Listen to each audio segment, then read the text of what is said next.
5114 ईसा पूर्व में प्रभु श्री राम का जन्म हुआ था। उनकी मृत्यु के बारे में रामायण के अलावा रामायण व अन्य पुराणों में अलग अलग वर्णन मिलता है। एक कथा के अनुसार सीता की सती प्रामाणिकता सिद्ध होने के पश्चात सीधा अपने दोनों पुत्रों लव और कुश को राम की गोदी में सौंप कर धरती मां से प्रार्थना की, मां हमें अपने गर्भ में समा लीजिए, और सीता पृथ्वी के भूगर्भ में समा गई।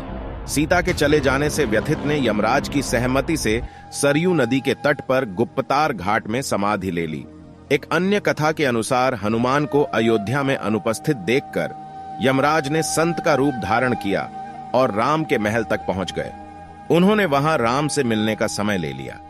जब संत के वेश में यमराज श्री राम से मिले तो उन्होंने दोनों के बीच की वार्ता को गुप्त रखने के लिए यह शर्त रखी कि हमारे बीच कोई आएगा तो द्वारपाल को मृत्यु दंड दिया जाएगा।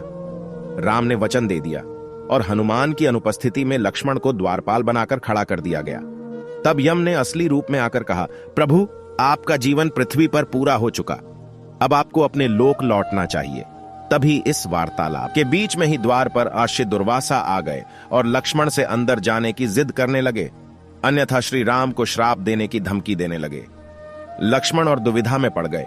आज्ञा का उल्लंघन करें तो मृत्यु दंड मिलेगा, अगर नहीं करेंगे तो मेरे प्रभु श्री राम को श्राप मिलेगा।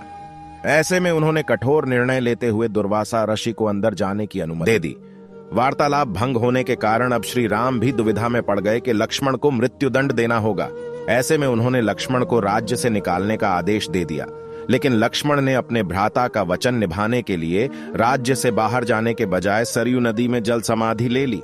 लक्ष्मण को सरयू नदी में समाधि लेने से राम बहुत दुखी हुए और उन्होंने सरयू नदी में जल समाधि लेने का निर्णय ले लिया।